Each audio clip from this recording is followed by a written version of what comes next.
everyone.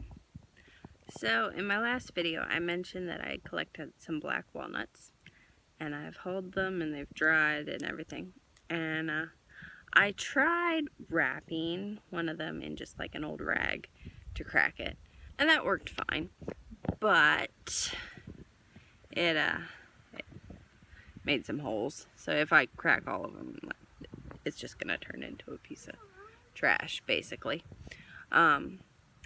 But I had an idea, and I'm going to test that out today and see how it works. So I thought I'd take a little video, and then when I'm done that, I want to talk a little bit more about just foraging wild foods and whatnot. So here I have a macaroni box. I think, any small noodle kind of box would probably work. And my plan is to put the nuts in the box and kind of close it up, and then whack it with the hammer on the rock and see how it works.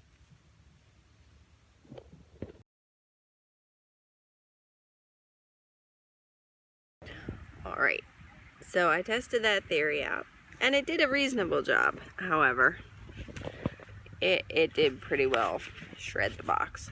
So if you're going to do any amount of them, you would, need something a little bit more solid. Maybe an actual cardboard box instead of these papery things. But just in general, did a fairly decent job. So here I have a whole bowl full of pieces that I need to pick out. That one doesn't look good. That one looks bad. But most of them look good. And if you've ever had black walnuts, you know that the smell right now is absolutely amazing. With a much stronger, sweeter smell than regular walnuts. And they are very worth all the extra work, if you ask me. I don't like cracking regular walnuts anyway, so getting to crack walnuts with a hammer makes me feel pretty good.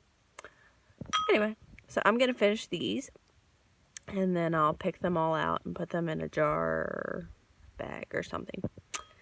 But for right now, I want to talk a little bit about some other wild food and just foraging in general. So I've kind of always been at least mildly interested in foraging and hunting and whatnot. Growing up, my mom had a cookbook called the Wild Wild Cookbook, and it was all about like wild foods. And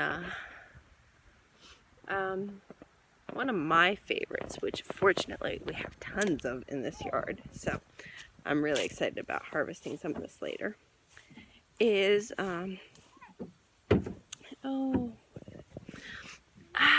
probably very, very familiar looking. I believe the name is sheep sorrel. Anyway, it grows pretty much anywhere. It has this really pretty arrow-shaped head and gorgeous lime green kind of color. Well, not lime green, bright grass green, I guess. And it's mildly sour, kind of a tart leaf, similar to a lemon flavor. I don't know, I just think it's delicious. Great addition to salads. I mean, as long as you don't spray your yard with anything, and you don't have a dog that, uses your yard.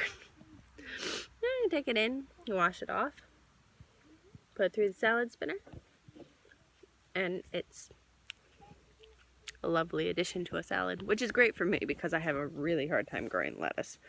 So I have lots of kale, I have plenty of mustard greens, a little bit of lettuce, like come again lettuce, and this stuff. And this is my favorite, and it's free. Dandelion greens are also very easily identified, and they're not a particular favorite of mine because I don't really like bitter stuff, but my husband loves them. So with the dandelions, you want nice young dandelions, the tender leaves, not the big tough ones, preferably in the spring before they've flowered, but whatever. Anyway, point is, got stuff growing in your yard you probably don't even know about. It's also mushroom season, though you have to be really careful with mushrooms. I haven't found any yet, but I would love to find some mushrooms around here. Edible ones, obviously. Now, what I really want to show you will hopefully be in my next video, because I'm borrowing a machete from my dad to clear out some stuff so that I can get to this. This rather tall tree right here is actually, see if I can zoom in and show you. Oh, where are they? Right.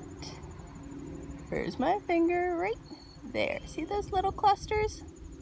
This is actually a huge crabapple tree, and it is really covered with crab apples. However, it is entirely inaccessible at the moment because there are just thorny vines all over the place. There's a few blackberries in there, but mostly it's what is that stuff called? It grows wild all over the place. It's not native to this country. It's got big shiny green heart-shaped kind of leaves, and the vines are covered in thorns. So I think this will be the easiest route of access, and hopefully I'll be able to get some crab apples, because that would be just plain awesome. There's also some berries in there, but I can't tell what they are. They kind of look like grapes, like wild grapes, but I can't tell from here, so we'll see when we get in there.